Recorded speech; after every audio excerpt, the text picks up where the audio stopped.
Hello, hello, hello, hello out there. How's everybody doing? Is everybody's very conservative in New York? Christopher Wright here to present you with another one of my infamous walk and talk videos. So what's today's walk and talk going to be about, you might be asking? Well, it's going to be something I feel is a very important subject, something that needs to really be talked about, and something I'm glad is finally getting done about, and that is prison reform. Yeah, all right, prison reform. Big move, man, big move. And, I want to speak about this subject because, it's something that in this country that I think that's, proud of being American, proud of this country, but it's one of those things where I felt it's something we really need to work on to improve the country, make it a better place. I watched Brandon Tatum speak on it earlier, and he made a great example of rehabilitation and redemption. Now, I had to read off my index cards to this video, guys. The reason why is because there's a lot I want to cover, and I don't want to get done with the video and then find out, I forgot to mention this, talk about this. So I got a little bit of information to kind of keep me on task when it comes to this matter. But yes, rehabilitation and redemption. And like he said, if you are someone who considers yourself a Christian, then you know what it means by, redemption. It's pretty much saying like, people, Christ forgives. And it's something that, we should do as Americans when it comes to citizens that commit a crime that's, something that can be forgiven, where you can be put back in the system again. You know what I mean? Everybody knows what we mean by that. If you're a child molester, murderer, goodbye. You're not coming out anytime soon.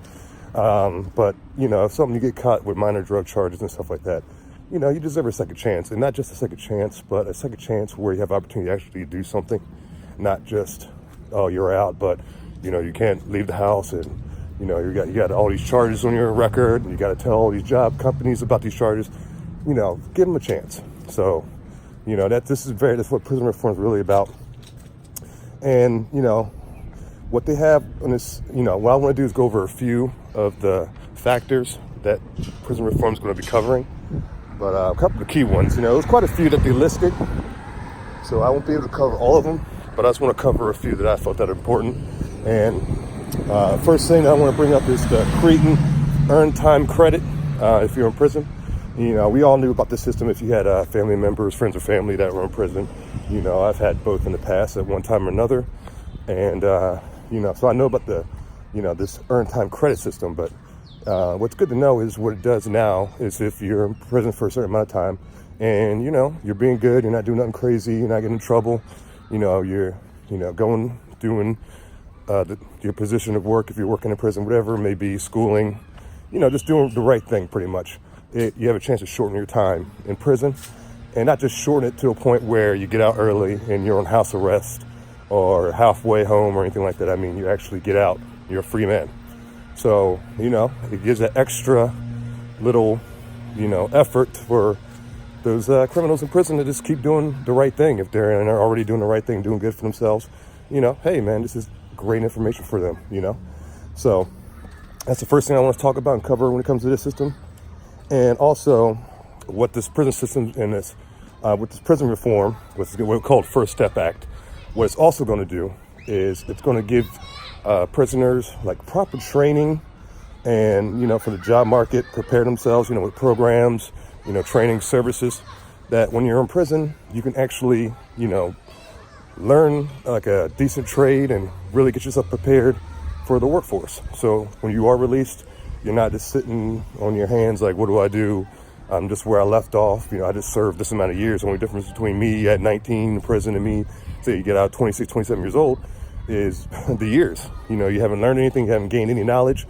So it's kind of hard for you to come out and then say to yourself, well, I'm going to be a law-abiding citizen. You're going to be like, well, the only way I know how to make money is what I was doing before, which was more like the crime only. So this kind of gives you the inmates the proper training they need, man. And not just the training when it comes to work, but it's how to carry themselves. Like, more law-abiding individuals when they get out, they're really, just all around the whole broader spectrum. They're just better prepared. Like technically what jail is supposed to be. It's supposed to be rehabilitation. You're supposed to go to jail and become a better person when you come out, not go to jail and become a bigger criminal. And that's what's been going on a lot, unfortunately, in our system. So this kind of is going to hopefully resolve a lot of those issues when it comes to that. Another good thing is going to happen when this law is passed, because right now it's passed the House, has to go through the Senate.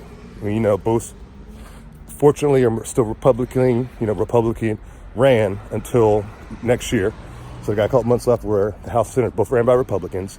Once it passes through the Senate, it gets to the president's desk, then his signature, and boom, it's law. So the good thing about it, once it's passed, is 4,000 inmates are going to be released just off it being passed. So there's inmates in prison now that are in there for, minor drug charges that they got slammed with the book, and they got unjust sentences.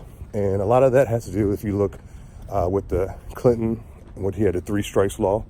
And I spoke about this previously in my videos where, 3 strikes you're out. If you get caught with, a small amount of marijuana on your person 3 times, boom, 3rd time you hit hard with a hard sentence. And that in prison, a lot of black males especially, and a lot of people in general, but black males got hit the hardest. And that's why I was saying in one of my videos earlier that there was more black men incarcerated under the Bill Clinton administration than any presidential administration in American history, which is a fact. So luckily, when it's passed, 4,000 inmates, and a lot of those inmates are going to be those individuals who got caught up in that law, are going to be set, free individuals once this law is passed. And it also, what it does, it balances out the sentencing you would get if you were selling or caught with crack cocaine or just with, pure cocaine. Doesn't matter anymore. Before, there was a difference. Crack carried a harder sentence. Crack was more of a punishment.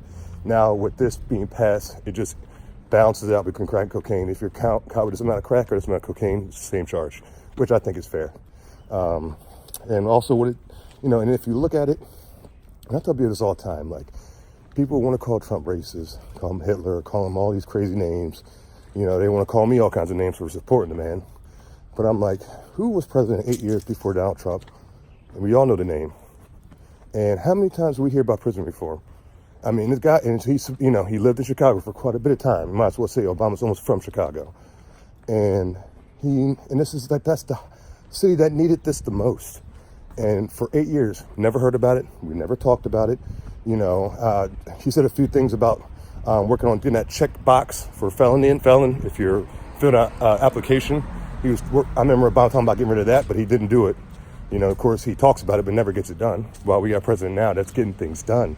So this is another thing, man. It's just another thing to add more fuel to the fire when it comes to those liberal haters, that come out and say, oh, Trump's racist, Trump's this.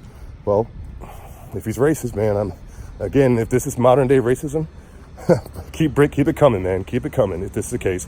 Because again, this is something that's good for not only for the black community, but the Hispanic community, the white community, all Americans. This is good for everybody, But the black community, as we all know, unfortunately, we're dealing with a lot of our community inside the prison system.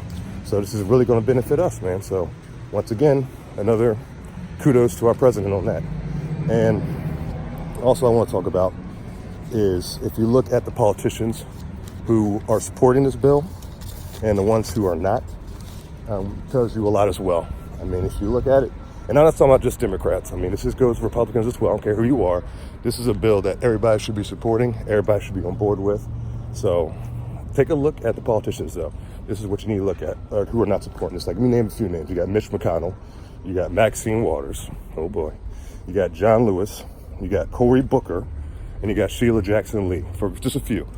And you see most of those names I named were not only Democrats, but black Democrats. And these black Democrats are in these rough inner cities, Maxine Waters out in California in the inner city over there. And, Cory Booker, everybody that I mentioned, they're not only are they Democrats, but they're black Democrats who work in these inner city areas who are struggling with this the most, but are not willing to vote for this bill. Now, what does that tell you? Like, forget what mainstream MSNBC is saying and CNN and all them. The truth is, when it comes down to the vote, who's voting for what and who's voting against it. And there's 2 reasons I feel like these people are voting against it. One, because right now, like I mentioned earlier, the House is still controlled by Republican. So if this bill is passed, and once it's passed, Republicans are going to get credit for it. They deserve credit for it. The media might try to switch it as time goes by, like they've done with history. Republicans throughout American history, they've already done. But the fact of the matter is, Republicans are the ones who got the job done. And the House, the Senate, and the President get this passed. Just like with civil rights, pretty much, except, JFK and his brother were really involved in getting that passed. But then Lyndon Johnson signed because of the JFK assassination. But Republicans were the majority in the House and Senate who voted for it to get it passed. to get to the president. So Republicans in American history always defended and looked out for the black community when it comes to getting stuff passed, but they don't get credit. So do I feel this is going to happen with this? More than likely as time goes by, but right now, they're the ones who are going to get credit. So Democrats do not want that to happen. They'd rather push this bill back and, not get it done just so they can have to say, oh, look, oh, we're the ones who passed this bill. We're the ones who got our say. So that's one reason. And another reason is I also feel like a lot of these Democrats, especially the older ones, the John Lewises out there, the Maxine Waters, been around for 40, 50 plus years. This system we have right now is working for them financially. So power-wise. So they're gaining power, they're gaining finances from blacks being in prison, for being in and out of the prison system their whole life. So, it gets to a point where they're like, if this actually works and this helps with the black community, that's less power for us, that's less money in our pockets. And they have a problem with that, which is a shame because, especially with people like John Lewis, they're the ones who were fighting for civil rights back in the 60s. And now they've been so corrupt by the government system that we're living in now. They're the ones who are a part of the machine. So, it's one of those two. But either one, it's just bad. That's the fact that, you're voting against this, Republicans or Democrats. Nobody should be voting against this bill. So that's today's message, when it comes to walk and talk. And, my question is this, man. At the end of the day, what is you as an American going to support? Are you going to support the party that's passing, positive legislation to help the country move forward? Especially the black community, if you look at, are you going to support the party that's about division, that's about just never bring any legislation that actually benefits the American people? You know what I mean? Like, which party are you going to support at the end of the day? And that's to answer your question why I decided to stand on the side that I'm standing on, is because I saw the bigger picture. I saw who's getting things done and who wasn't. And I said, hey, man, there's only one decision obvious I need to make, and I made it. So everybody enjoy the rest of your day out there out there on, YouTube, universe, and internet and all that good stuff. Always enjoy our walk and talks, but enjoy the rest of your day. I hope you enjoyed your weekend. God bless everybody out there. And, of course, God bless America. Adios.